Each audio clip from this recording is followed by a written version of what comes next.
About 1 million people are without power as Hurricane Matthew pounds Florida and heads up the Atlantic coast. And public opinion seems to be shifting on a plan to build a new stadium for the Chargers in downtown San Diego. The results of a new Measure C poll coming up. I'm Andrew Bowen at the SDSU Transit Center. As part of our election coverage, we're looking today at Measure A. That's a sales tax increase that would fund transportation projects, and it's shaping up to be one of the most controversial measures on the November ballot. KPBS Evening Edition starts right now.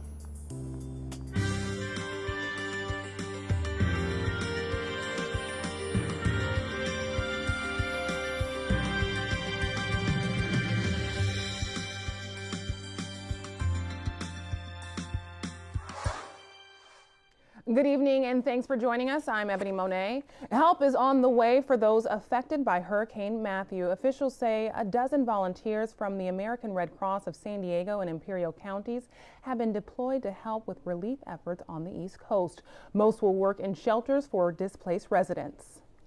It's a really good feeling to be able to have the time, like I said, to help people, because if I'm ever in that situation, I hope there's someone there to help me.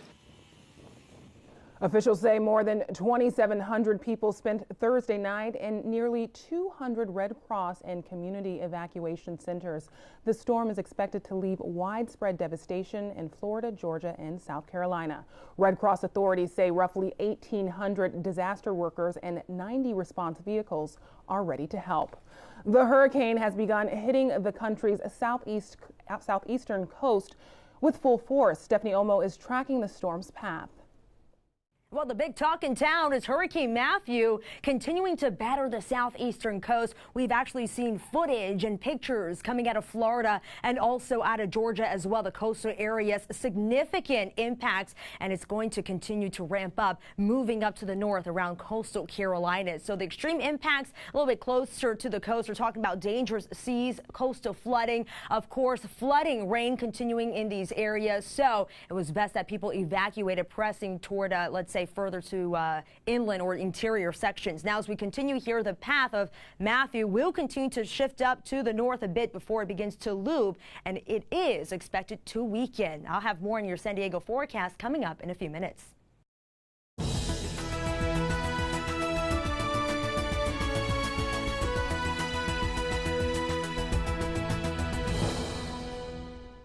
A new poll about ballot Measure C, that's the downtown Charger Stadium measure, shows the majority of respondents are not in favor of it. The Survey USA poll taken for our news partner 10 News in the San Diego Union Tribune finds 41% of respondents would not vote for the plan. Those for it trail with 36%, while 23% of respondents are unsure. Support for Measure C has declined since the last Survey USA poll was released at the end of August. Then the Chargers plan had the backing of 39% of respondents, with 36% against. Voters across San Diego County will decide on Election Day whether to raise their own sales tax by 0.5%. It's called Measure A. KPBS reporter Andrew Bowen joins us from the SDSU Transit Center to explain why.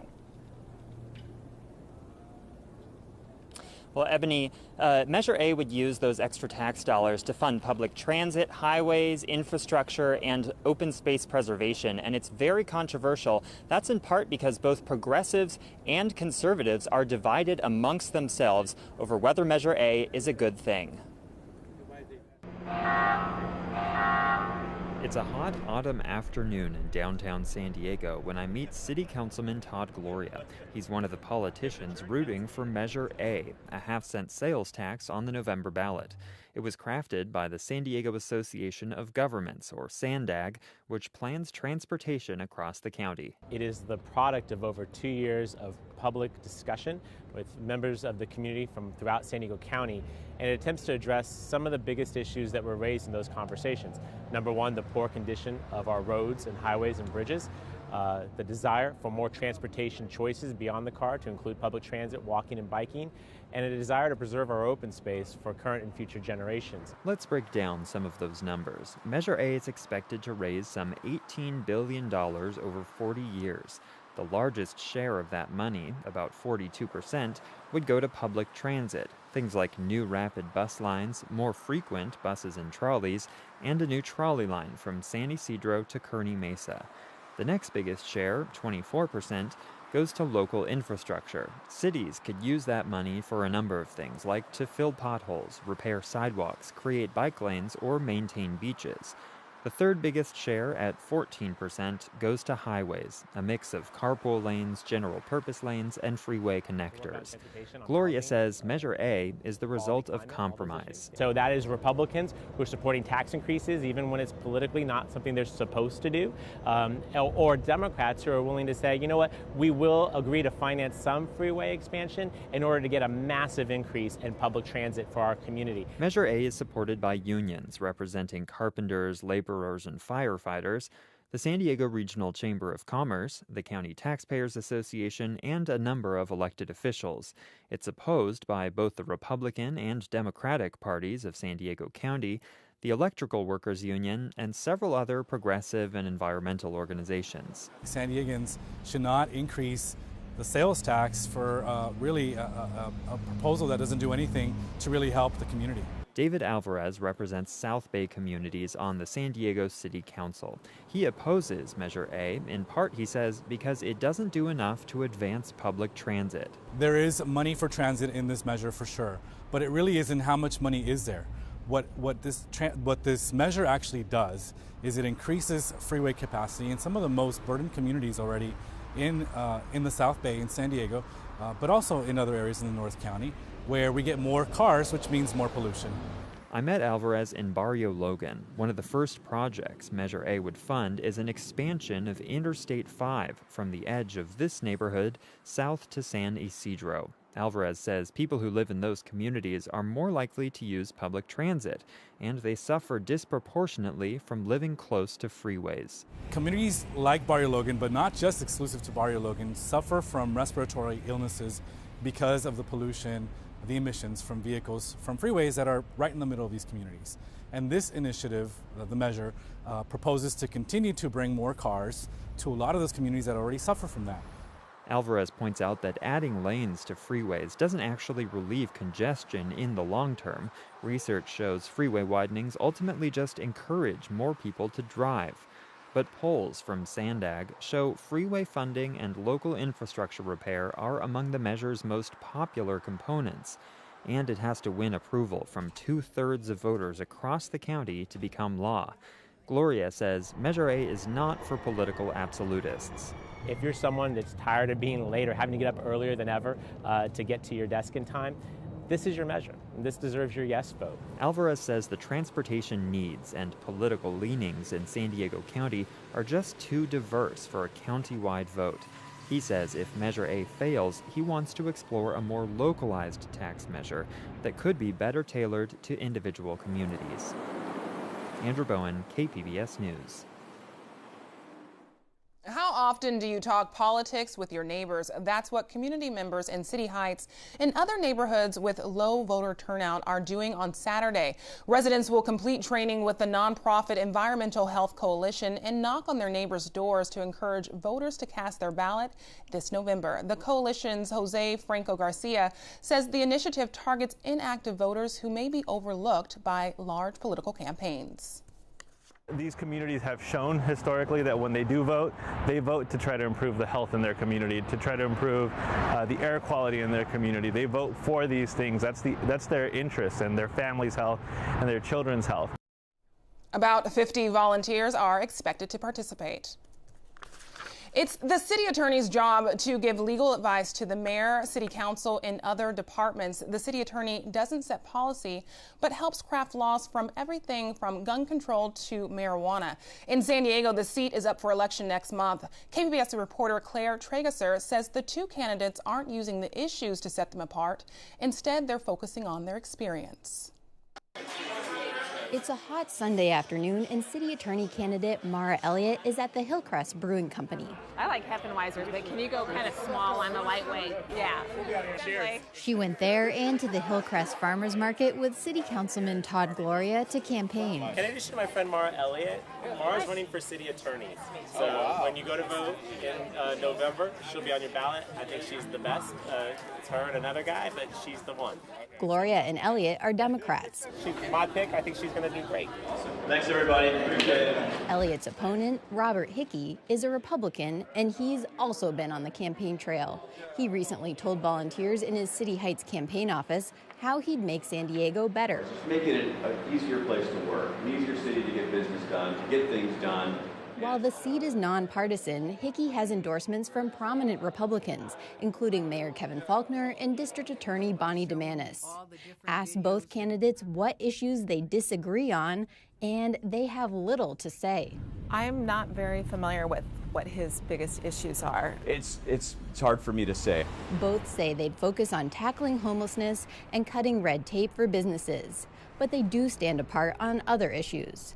On police body camera footage, Elliott says it should be released immediately.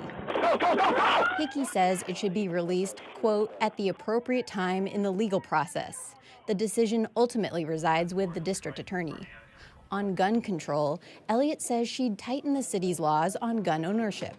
Hickey says he supports individual rights to carry weapons. Instead of focusing on issues, both candidates use their experience to set them apart.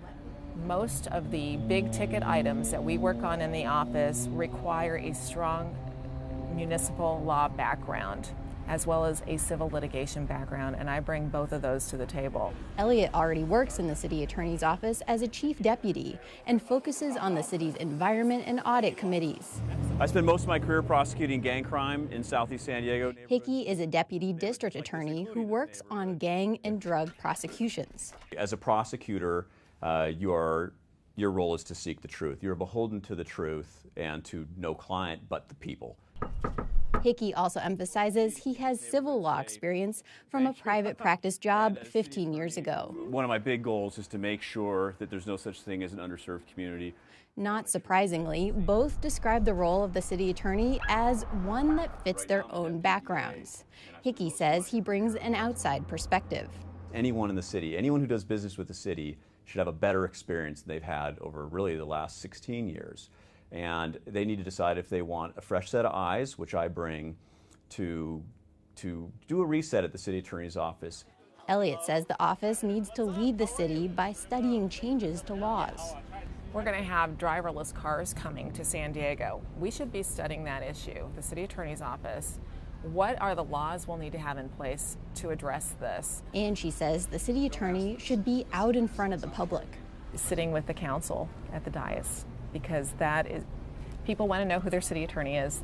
And when you come for public comment, you want to talk to the person who has the power in the office to make change. Earlier in the election, Elliott said she thought the city attorney should be appointed, not elected. Now, she's changed her mind. And I can see why having an elected city attorney is so important. There is accountability to the public, to the taxpayers, and if they're unhappy with you, then you're voted out of office. All right, thank you. Hickey says the position should absolutely be elected by voters. You have to have an independent city attorney who will be comfortable telling the mayor or the chief of police what they need to hear. Both candidates will get their way. San Diego voters will decide between them on November 8th. Claire Tregesser, KPBS News. To find out more about the candidates, check out the KPBS Voters Guide at kpbs.org/guide. Hillary Clinton and Donald Trump will face off in their second presidential debate on Sunday night at 6 p.m. We'll carry it here on KPBS television and on the radio. Tonight, KPBS's Amita Sharma gets a preview of what to expect from PBS NewsHour correspondent John Yang. So, John, after the debate, Donald Trump said he may hit Hillary Clinton hard during the next one. But this upcoming debate has a town hall setting and will include questions from the audience on issues that concern them. Could Trump's strategy backfire if he follows through on his threats? Well, the format does make it harder to sort of go after your opponent in the sorts of ways that he's talking about making an issue out of the marital infidelities in Hillary Clinton's marriage. It is a more intimate setting. You're not dealing with a moderator and then an audience beyond in darkness. You're dealing with a town hall forum, people right up with you. You're on a stage, on a stool. It makes it much harder. It's much more intimate, much harder to go after your opponent in the way that he's been talking about. What are Clinton's vulnerabilities going into this town hall format? Well, you know, it's not just showing you're a command of the facts and of a policy. You're showing a little bit of stagecraft, of ability to relate to an audience. I'm told that in the debate prep, she's been working very hard about modulating her voice, facial expressions. She can be a little bit of sort of facts and figures, answers filled with facts and figures, not a lot of heart. I think they're working on having her show a little bit more heart, a little more relatability, empathy with an audience and with a questioner. And for the first time in a presidential debate, Sunday's format will include questions submitted online that were voted on through the internet. Do you expect this new feature to change the dynamics of the debate? Well, it is going to be interesting. This is the first sort of social media debate, town hall forum in the series that we've had. What happens is that they're going to have Google and Facebook are going to give information to the two moderators, Anderson Cooper and Martha Raddatz. They're going to make the calls. They're going to make the decisions. Half the questions are going to come from the people in the studio, in the audience. Those questions will also be selected and moderated by Anderson Cooper and Martha Raddatz. And the other half will be some of their own questions, but also have this information from social media, what people are saying they're interested and want to know. So it's going to be a very interesting element. It's going to be a very interesting town hall debate with this new format. Thank you so much, John.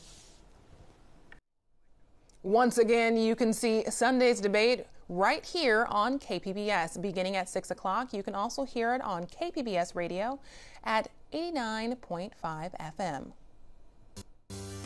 What's the relationship between a $50,000 contribution to the San Diego Republican Party and the endorsement of the Lilac Hills ballot measure? We try to get some answers on the Roundtable tonight at 8:30. San Diego has completed improvements on a busy City Heights street where almost 1 year ago, a teenage skateboarder, Jonathan Cortez, was killed by a hit-and-run driver. His mother, Veronica Cortez, has advocated to make the road safer. I just want to say thank you to everybody involved that helped, and also just to say, you know, that I miss my son, and this has been very hard on us. The upgrades on 54th Street include new bike lanes, crosswalks, and a median. Dozens of earthquake sensors located across San Diego County are also being used to help detect wildfires. KPBS reporter Susan Murphy tells us the high-tech instruments are equipped with cameras that allow firefighters to keep watch over remote, fire-prone regions. Here's an example of all the cameras that are spread out over various mountaintops. Frank Vernon is a research geophysicist at Scripps Institution of Oceanography. He's a leader in the development and placement of dozens of seismic stations across the county. The Alert Network has multiple capabilities. It can detect ground motion and provide real-time data of severe weather hazards.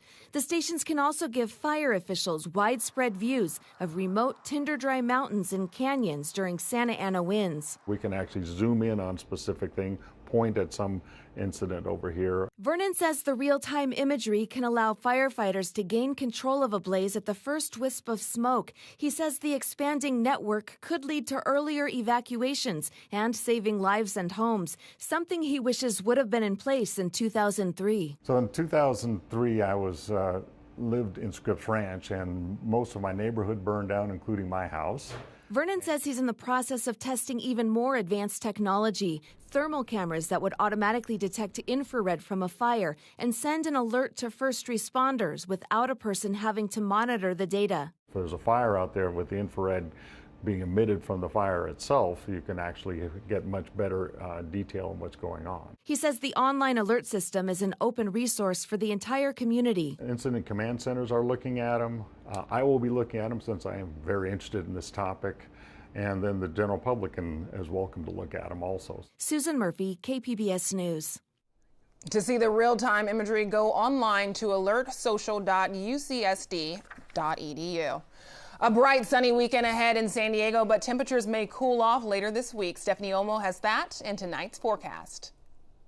Many folks were able to enjoy relatively mild day in our area across Southern California with bright sunny skies. So as we check out the current satellite and radar, just a couple of patches of clouds rolling right across Southern California, really not amounting to a whole lot. And we'll keep it like that as we continue throughout this weekend. So for tonight, temperatures will be taking a tumble back down into the middle 60s with just patches of clouds. So not looking at any sort of wet weather to break out in our area. Breaking down the forecast as we wrap things up your Friday night from Oceanside all the way down into San Diego. Temperatures will be anywhere from the 50s to 60s in the interior sections like Borrego Springs, 58 degrees with partly cloudy skies. Also patches of clouds in Mount Laguna, an overnight low of 45 degrees. So quite chilly weather conditions. If you have any Friday night plans, make sure to grab a light jacket if you are in the interior sections. But here, as we continue here on Saturday, getting in that warm flow, temperatures will be well above the average during this time of year. Now, typically we'll see temperatures anywhere, let's say the low 70s to middle 70s, especially closer to the coast. We'll actually be forecasting daytime highs into the upper 80s across the interior sections. High pressure system remaining in control, but then you have that moisture that's going to be pulled up to the north, and it's going to provide a couple of spotty showers across the Four Corners region. As we continue here into early next week, we'll see temperatures begin to take a dive a bit closer to average during this time of year, especially in Southern California, getting that push of dry air. So the dry weather pattern will remain across the southwest region. Warm conditions will continue across the central states once again early next week. And breaking things down here, your 5-day outlook closer to the coast, we can expect mainly sunny skies, like I mentioned. Temperatures will climb to above average levels, 88 degrees, 83 mainly sunny on Sunday with a high pressure system remaining in place and temperatures slowly cooling off beginning on Tuesday and Wednesday. Getting that push of cooler air will be back down into the 70s, but very comfortable weather conditions. No complaints here. Further inland, also relatively quiet. We go from the 90s and then eventually into the 80s as we take you into Tuesday. The theme here is sunny skies. It's going to remain pretty sunny as we take you into the next couple of days. Your 5-day outlook for the mountain, mainly sunny, will be the theme here this weekend, also continuing on Monday as well, as temperatures will remain in the upper 70s and then falling back into the 40s later at night. So chilly during the overnight hours. Into the desert, sunny skies, a bit windy at some times, especially for the first part of the weekend. Temperatures will be at 93 degrees. We'll keep those temperatures mainly in the 90s Sunday all the way out through Wednesday. Stephanie Olmo, KPBS News.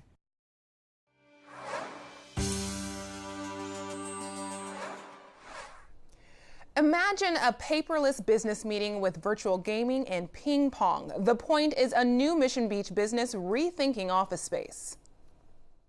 Park, along with sunshine and outdoor attractions, there's an unconventional office.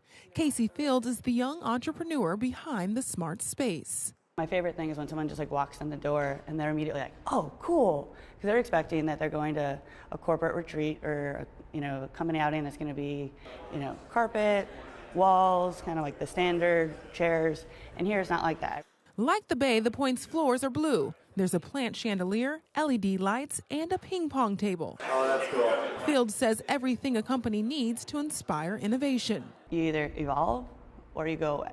And we're here to allow people an option to evolve and stay current with the current work trends and offer that to their employees in a really easy, turnkey way. The trend of co-working spaces is growing in San Diego. A quick internet search shows several places where entrepreneurs can rent space. But Fields describes the Point as a co-locating space where companies can bring their entire staff for a seminar or a day of team building. The Point aims to create a seamless transition between work and play, so after a company holds a meeting indoors, workers can step outdoors right to Mission Bay for some outdoor activities. The Point has a partnership with the neighboring Mission Beach Sports Center, giving clients access to water sport rentals. It's just out of the box and hip enough to appeal to millennials, the workforce of now. Companies can buy a subscription for a regular membership to The Point, or they can host meetings or seminars. A San Diego-based littoral combat ship that spent most of this year sidelined in Singapore returned home today. The USS Fort Worth, broke down during its maiden deployment to Southeast Asia. A Navy investigation cited a lack of oil in the propulsion system. It started its limp home in August. The USS Coronado, another San Diego-based ship, is en route to Southeast Asia to take its place. I'm Judy Woodruff. On the next News Hour, our series, The Fight for Iraq, concludes with a report from the front lines in Fallujah. That's Friday on the PBS News Hour. Hurricane Matthew has prompted a code red on the Waffle House Index, that is. The index was developed in 2011 by an employee in Florida's Department of Emergency Management. Green means the power is on and the Atlanta food chain is serving a full menu. Yellow means a smaller menu is in effect. Code red means the restaurant has shut its doors. 25 Waffle Houses in Florida, Georgia, and South Carolina have closed. Residents say the news was a wake-up call. The 24-hour restaurant had a reputation for staying open through just about anything, including 2011's Hurricane Irene. You can find tonight's stories on our website, kpbs.org/evening edition. Thanks for joining us. Have a great night.